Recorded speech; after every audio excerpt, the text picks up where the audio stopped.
যারা মৃত্যুদণ্ডপ্রাপ্ত আসামির বেইল অ্যাপ্লিকেশনটা কনসিডার করা যাবে। এটা আমাদের দেশে এখন পর্যন্ত হয়নি, যার ফলে এটা হয়তো আমি সরকারের সাথে আলাপ করব। সরকার পক্ষে আমি উপস্থিত হয়ে বক্তব্য রেখেছিলাম। আমার সাথে আমাদের লানের ডেপুটি অ্যাটর্নি জেনারেল সাহেব ছিলেন, আমাদের দুজন অ্যাসিস্ট্যান্ট অ্যাটর্নি জেনারেল ছিলেন। আমাদের দুই পক্ষকে শুনানি হতে আদালত আজকে এটা শুনানি হয়েছে বেশ আগে, এরপরে ওনারা কারাগারও ভিজিট করেছিলেন, তারপর আজকে ওনারা রায় দিয়েছেন। রায় দিয়ে ওনারা রুলটা অ্যাবসলিউট করে দিয়েছেন, নিষ্পত্তি করেছেন, ওনারা রুলটি নিষ্পত্তি করে কতগুলো ডাইরেকশন দিয়েছেন। এর ভিতরে একটি ডাইরেকশন হচ্ছে যে বেইল অ্যাপ্লিকেশনটা যারা মৃত্যুদণ্ডপ্রাপ্ত আসামির বেইল অ্যাপ্লিকেশনটা কনসিডার করা যাবে। এটা আমাদের দেশে এখন পর্যন্ত হয়নি, যার ফলে এটা হয়তো আমি সরকারের সাথে আলাপ করব। এছাড়া উনি আরও কতগুলো যে ডাইরেকশন দিয়েছেন, আমি ডাইরেকশনগুলো নিয়ে সরকারের সাথে আলাপ করবো এবং সরকারের নির্দেশনা অনুযায়ী পরবর্তী আমরা পদক্ষেপ নিব। সাধারণত এইগুলো যেহেতু এটা উনি অনেকগুলো বিষয় উনি সেটেল করতে চেষ্টা করেছেন, সেটা তো সুপ্রিম কোর্ট না যাওয়া পর্যন্ত এটা সেটেল হয় না। এবং সুপ্রিম কোর্টের জাজমেন্ট যেহেতু এই মানে বিষয়গুলোতে যেহেতু সুপ্রিম কোর্টের কোনো ইতিপূর্বে কোনো জাজমেন্ট হয়নি, অতএব সরকারের সাথে আমি আলাপ করে, যদি সরকারের সাথে আলাপ করে প্রয়োজনে আমি সুপ্রিম কোর্টে যাব। আমি সবটা তো জানি না, আমি ছিলাম না, আমার বন্ধুদের কাছ থেকে যেটা জানলাম যে উনি বলছেন যে বেইল অ্যাপ্লিকেশনটা নেওয়া যাবে একটা কথা, আর একটা বলছেন উনি যে চূড়ান্ত শেষ না হওয়া পর্যন্ত তাদেরকে কন্ডেম সেলে নেওয়া যাবে না।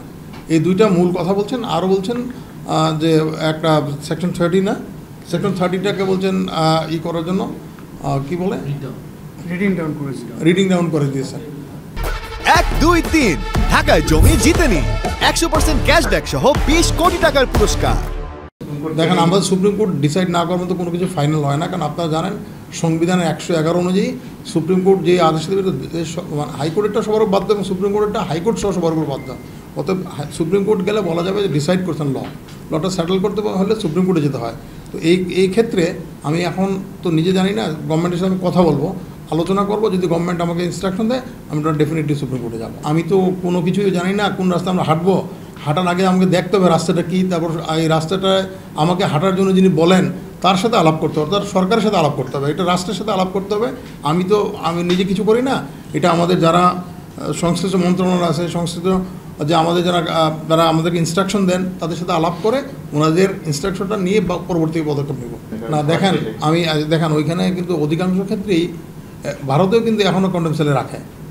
আপনারা যেটা বললেন, তারপরে আমরা যে আমরা খোঁজ নিব, অন্যান্য দেশের অবস্থানটা আমরা দেখব ওরা কী করে। সেগুলো আমরা যেহেতু একটা বিচারের যদি সুপ্রিম কোর্টে আমরা আপিল ফাইল করার সময় এগুলো লাগবে আমাদের, তো সেগুলো আমরা নিয়ে আমরা দেখাবো যে অন্য দেশে কী অবস্থান। কারণ কন্ডেম সেলটা কিন্তু ফাঁসির আসামিদের রাখার জন্য এটা একটা ব্যবস্থা করা হয়। কারণ এরাদের হয় কি যে ভারতে তো দেখেন ওদের যে একটা তিহার জেল আছে, ওইটা তো ইটসেলফ এখন একটা শক্ত জেল।